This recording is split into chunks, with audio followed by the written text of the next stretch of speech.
Então, e falando, continuando dessas equipes, eu não posso deixar de falar, gente, o Vitória 93. Aquele time que tinha o grande goleiro Dida na época com 20 anos, Alex Alves, tinha o lateral direito Rodrigo de 18 anos, Rodrigo que depois seria campeão brasileiro com o Corinthians, ia passar por Flamengo, Bayer Leverkusen, enfim, Rodrigo com 18 anos, tinha ainda o Paulo Rodrigues, um volante muito bom também, Roberto Cavalo, Piquete, e ainda tinha o Paulo Isidoro, o grande Paulo Isidoro, que seria campeão no ano seguinte atuando pelo Palmeiras. Ainda teve passagens por Inter e algumas equipes, era um grande jogador. E para vocês verem, gente, era um bom jogador que não conseguia ir para a seleção, porque tinha muito cara ainda à frente dele. Certo? Para vocês verem como o futebol brasileiro era muito forte, né, nessas épocas. E não posso deixar de falar do Alex Alves. Além do Claudinho, que era o companheiro dele de ataque, Alex Alves. O Alex Alves, o baiano, fez um campeonato espetacular. Espetacular. Campeonato Brasileiro de 93, Alex Alves foi muito bom. Foi muito bom. Fez um campeonato fantástico, assim, para um cara que ninguém conhecia. Apareceu, fez, se eu não me engano, foram 8 ou foram 9 gols naquele campeonato. Enfim, ele fez um campeonato tão bom que no ano seguinte ele foi pro Palmeiras. Foi campeão brasileiro com o Palmeiras, gente. Depois Portuguesa, Cruzeiro, Hertha Berlim. E aí a carreira dele deslanchou. Mas ali no Vitória da Bahia foi o começo. E o Vitória, outro detalhe, o Vitória eliminou o grande Corinthians. O Corinthians, que estava invicto, se eu não me engano, foi superada a campanha do Corinthians do ano de 2017. Foi a melhor campanha da história do Corinthians no Brasileirão, de todos os tempos. Mas a de 93 até 2017 era a melhor campanha. O treinador Mário Sérgio, que Deus o tenha, tinha exatos 15 jogos de invencibilidade. Foi a maior sequência de vitórias que o Corinthians teve na história do Campeonato Brasileiro. E o Vitória quebrou essa sequência na fase final, ganhando do Corinthians na Fonte Nova por 2-1. Claro, naquele jogo o Corinthians teve chance para empatar, mas não aconteceu. O Vitória ganhou e tirou a invencibilidade do Corinthians. E depois de um empate em 2-2, chegou à final com o Palmeiras. Infelizmente, aquele time do Palmeiras era uma verdadeira seleção. E o Vitória acabou sucumbindo, mas fez uma grande campanha também. Por isso o Vitória está sendo lembrado nesse vídeo aqui, nesse momento aqui, pela aquela boa campanha. Eu não posso deixar de falar também, gente, do Paysandu. Paysandu 2002-2003 foi um time inesquecível. Por quê? Conquistou títulos e conseguiu o que poucos imaginavam. Seria ganhar do Boca, mas isso já em 2003. Eu vou voltar em 2002. Bem, na época, em 2002, estava começando-se a pegar o jeito dos pontos corridos. Ainda não era pontos corridos, era mata-mata. Mas eles já queriam alguma coisa de pontos corridos, sim. O que acontece? Naquela época, o Campeonato Brasileiro, quem conseguia a vaga na Libertadores era apenas o campeão e o vice.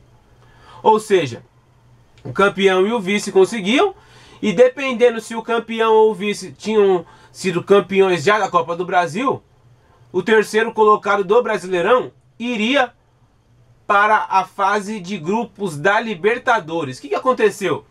A CBF, muito inteligente, resolveu fazer um torneio. Esse torneio já existia, né? Estou falando o que aconteceu em 2002. Esse torneio existia já desde o ano 2000, que é a Copa dos Campeões. Era a Copa dos Campeões. E o Paysandu participou da competição por ser um representante da região centro-oeste, uma coisa assim. Da região centro-oeste. E o Paysandu chegou à final e foi campeão, eliminando nessa campanha. O Paysandu eliminou o Cruzeiro e o Palmeiras. O Palmeiras na semi e o Cruzeiro na final. E o que aconteceu? O Paysandu conseguiu vaga na Libertadores. A imprensa daquela época os entendidos do futebol acreditavam que o Paysandu na Libertadores seria o saco de pancadas do grupo, né? Mas aí o que aconteceu? O Paysandu, que tinha um time com jogadores muito bons, o goleiro Ronaldo, um goleiro também chamado Alexandre Fávaro, tinha o zagueiro Flávio, se eu não me engano era o Flávio Tanajura que ainda estava jogando pelo Paysandu, tinha o lateral esquerdo Luiz Fernando, tinha o meia Jobson, que era a alma daquele time, era um cara que pensava, era a mente pensante daquele time, tinha um meia chamado Lecheva, e tinha, além do Rob Gol, que era o matador daquele time, o grande atacante Yarley, né? Eu falo o grande atacante Yarley porque o Yarley, todo mundo conhece o Yarley, né? Do Internacional, campeão mundial com o Inter, da Libertadores também com o Inter, vice do Brasileiro com o Inter em 2005, 2006, aí passou por Goiás, Corinthians, jogou no próprio Boca. O Yarley teve uma carreira toda modificada depois dessa passagem dele pelo Paysandu. Já era um jogador experiente, né? E fazia parte daquele time. Tinha outros jogadores também que eram importantes naquele time, como o Van Dijk. Tinha o Van Dijk e tinha um jogador também chamado Aldrovani, que passou por Paraná Clube, entre outros. E aí, o Paysandu conseguiu, gente, o que ninguém esperava. O Paysandu jogou contra o Boca Juniors e conseguiu o que Palmeiras não tinha conseguido, o que São Paulo não havia conseguido, o que Corinthians, apesar de ter sido campeão em 2012, não conseguiu também. Que foi o que? Foi ganhar no La Bombonera. Pra você ter noção de como repercutiu, que anos depois, gente, isso se tornou até um livro. Se tornou até um livro essa vitória épica do Paysandu, com o gol do atacante Yarley. Enfim, o time não conseguiu, foi eliminado no jogo da volta, foi um 4-2 em pleno estádio do Mangueirão, e a vaga ficou com o Boca Juniors. Mas o Paysandu caiu sim como homem e fez uma grande campanha, apesar de todo mundo acreditar que o Paysandu seria eliminado logo na primeira fase. Gente, pra fechar, eu preciso falar desse time que marcou. Mano, marcou o final dos anos 90. Realmente foi o final mesmo. Porque no ano de 1999, alguém sabe aí quem foi campeão da Copa do Brasil? Gente, não foi Palmeiras nem Corinthians. Mano, Juventude, mano. Juventude de Caxias. Cara, o Juventude tinha o goleiro Emerson, tinha o atacante Mabilha, tinha o Maurílio, tinha o atacante, se eu não me engano, quem tava no Juventude 99, 98, tudo isso começou em 98. 98, o Juventude, que era a terceira força do futebol gaúcho, foi campeão gaúcho de 98. O gaúcho de 98 que tinha Grêmio com o Ronaldinho jovem, né? Mas já tinha o Grêmio com o Ronaldinho. Tinha um Inter também forte, que tinha o meia Marcelo, o centroavante Christian. Tinha o goleiro André Dorin, que chegou à seleção brasileira também. Enfim, o Inter tinha um bom time. Grêmio também. Só que deu Juventude. Foi campeão gaúcho. No ano de 99, o Juventude manteve alguns jogadores. Contratou o goleiro Emerson, que tinha vindo do Bragantino, rebaixado do Brasileirão de 98. O Juventude contratou o Emerson, tinha o lateral direito Borges Neto. O Dedimar também estava no Juventude. Tinha um lateral esquerdo chamado Denis.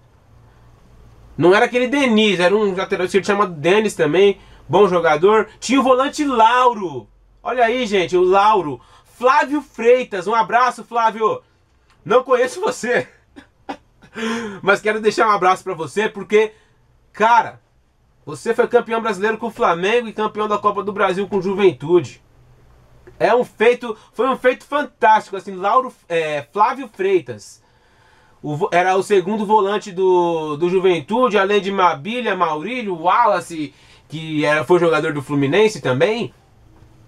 Sandro Sotile estava no Juventude. Bom, enfim, era um time com jogadores modestos, se você for ver direitinho, modestos. Você tirava o Wallace, que tinha digamos que ele passeou pela seleção de base, né?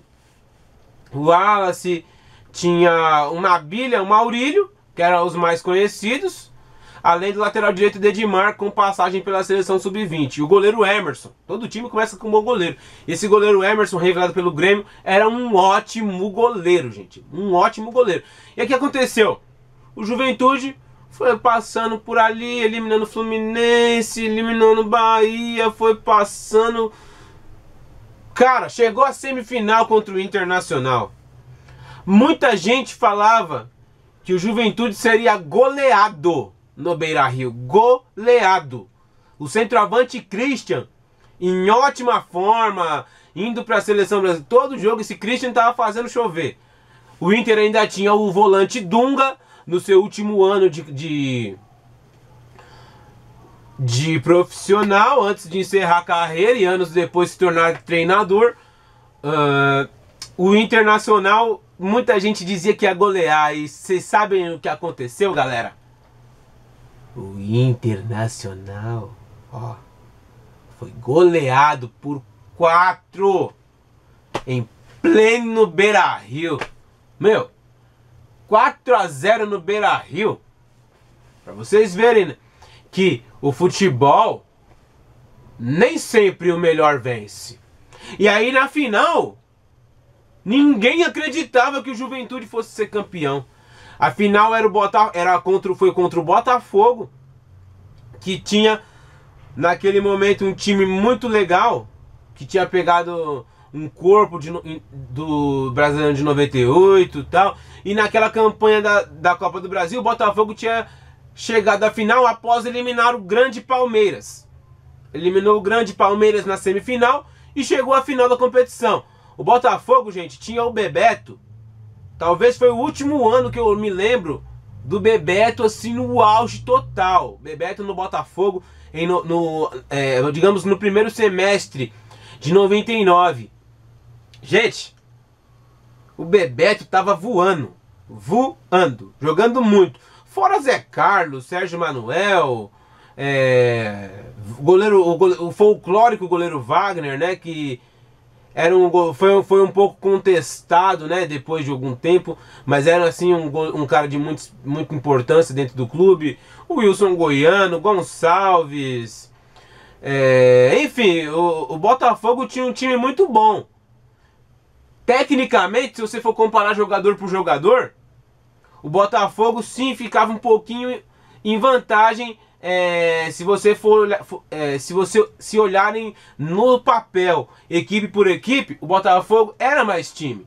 Só que dentro de campo, o Juventude jogou muita bola. E no primeiro jogo venceu por 2-1. Ah, esqueci. O Juventude também tinha o Caio Volney. Caio Volney, aquele Caio que passou revelado pelo Grêmio, passou pela Portuguesa, enfim. O Caio estava também no Juventude. E o que aconteceu, gente? O que aconteceu? O Juventude ganhou do Botafogo por 2-1. Mas isso lá em Caxias. Agora, imagina, Maracanã lotado, pressão, a maior parte da torcida era botafoguense. E o Juventude conseguiu o que ninguém esperava, o 0-0. E o Juventude foi campeão da Copa do Brasil.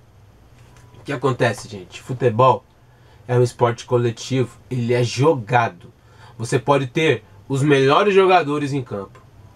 Se não tiver entrosamento, se não tiver companheirismo, se não tiver foco, se os jogadores acreditarem que um é melhor que o outro, que um faz isso e aquele não faz, o time não ganha. Tivemos exemplos próprios. Quer voltar no tempo? França, Alemanha 2006. Alemanha 2006, Copa do Mundo na Alemanha 2006, para ser mais exato. O Brasil tinha um time muito bom. E a França tinha um time muito bom também. Só que eu me lembro que os tabloides, os jornais brasileiros e os tabloides lá de fora, sabe o que eles falavam? Robinho vai aposentar Zidane. Acreditem, os tabloides falavam, Robinho vai aposentar Zidane. Zidane joga muita bola. Joga muita bola. Todo mundo, se jogasse isso que o Zidane jogava, futebol seria muito melhor. O cara jogava bola por bola, ó. Bola por bola. Zidane era o cara. Ah, o cara tá velho. Ah, Zidane tá em final de carreira. Robinho tá novo. Você viu o que aconteceu na partida? O homem da partida foi o Zidane. Não tem essa. Futebol não tem essa de novo, de velho. Claro, fisicamente, o seu corpo sente. Mas a bola, ela continua aqui, ó. Ela continua aqui. É só tratar bem ela. Por isso, por essas e outras que muitos outros resultados acontecem. Quem não se lembra do Palmeiras contra o Cruzeiro, Copa do Brasil de 96? O Palmeiras com aquele mega time perdeu dentro do Parque Antártica pro Cruzeiro. Ali sim foi o duelo de Davi contra Golias. Bom, gente, como tudo tem o seu tempo, a gente vai ficando por aqui. Não se esqueça de deixar o seu like, certo, rapaziada? Não esqueça de deixar o seu like, aquele gostei, aquela curtida maneira que só vocês sabem fazer. Ai, meu Deus do céu, eu tô muito feliz de estar fazendo esses vídeos pra vocês, rapaziada. Porque futebol é nossa paixão, a gente é brasileiro, a gente sente essa paixão, a gente curte essa paixão. E é isso, rapaziada. Tamo junto, forte abraço. A futebol realidade. Now the world don't